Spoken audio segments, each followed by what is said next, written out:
We're going to talk to Steve from Nebraska.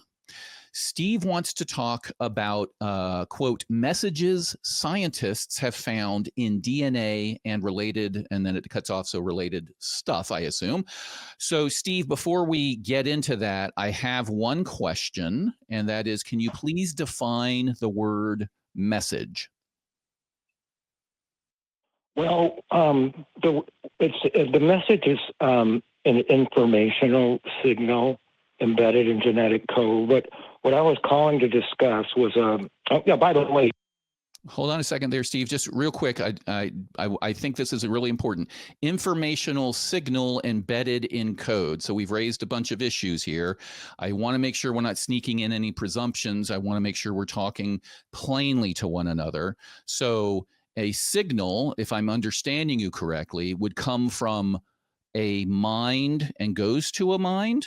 Is that what you're saying? That this message came from a mind somewhere? The signal was found by a couple of scientists, namely Vladimir Sherbak and Maxim Makokov.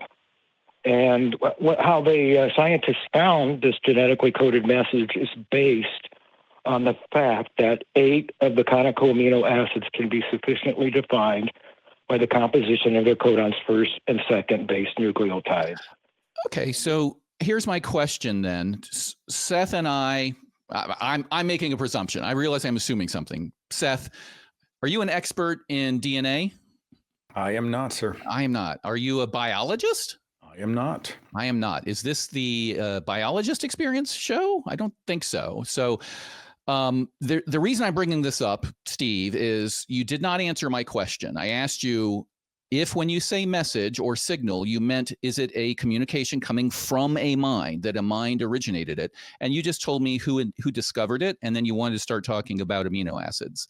Who allegedly discovered it. Allegedly discovered it, right. I mean, you're the attorney. You're the attorney, and I caught that. I'm so proud of myself, Graham. I'm so proud of me.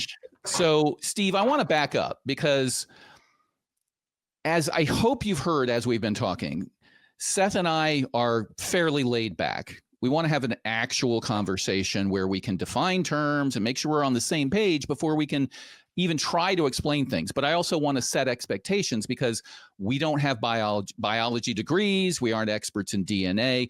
I'm sure there are shows and journals that you could approach with these sorts of findings. So can we back up and could you answer my original question, please?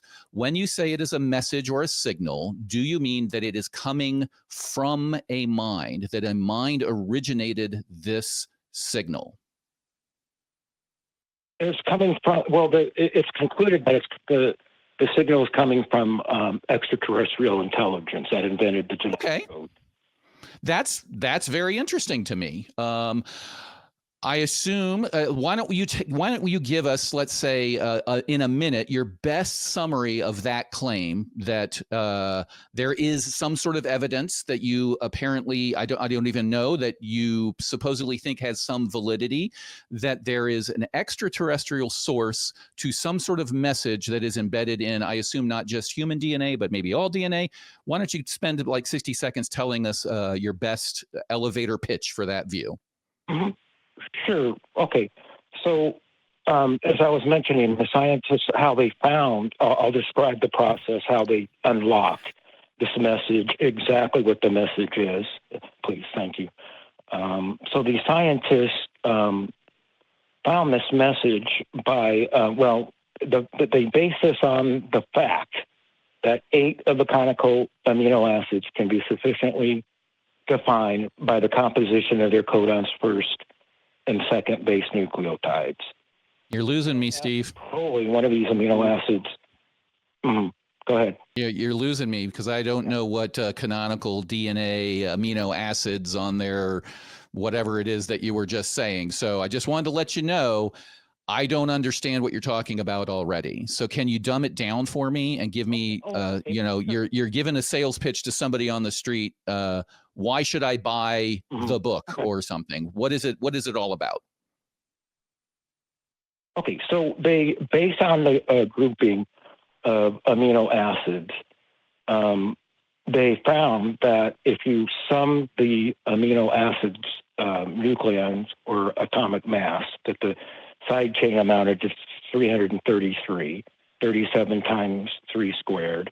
The sum of their total nucleon core structure is 592, 37 times 4 squared, and the sum of their total nucleons is 925, 37 times 5 squared.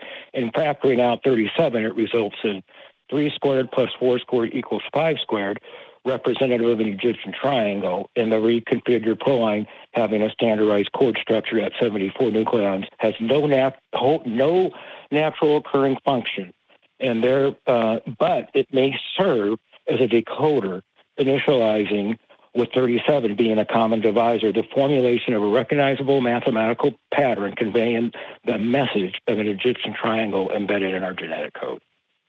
Got it. Okay. So, Seth, you're the expert, as you said earlier, that you should handle this question, I think. I need to apparently adjust my dish. They need to, oh, wait a minute. My receiver is not, I don't know. All of this is abstract to the point. I mean, I guess it's somewhat interesting, but what would be the purpose? What extraterrestrial agent would code in some kind of a receiver, right? There would be a signal, which meant I was a signal that I was supposed to receive. Otherwise, it would have no purpose. And yet we didn't unlock our genome until 2003, which meant that 100 to 200,000 years of human beings in their present form would have no idea it was there. And even now, no actual scientists beyond the 2 people that he's referred to that I've never heard of, who may not be scientists, apparently have made a claim about it. There's just not much I can do with this call, Steve. So I appreciate your enthusiasm, but I honestly think that we're going to need more. Probably we're going to need the scientific community to rally around this revelation of a signal that is being received, how to translate it, what it means, what its purpose is. And if I start hearing things between my ears, I will let you know. Okay. Yeah, I'm going to echo that. Thank you, Steve. We'll let you go here. We're not the people to talk to.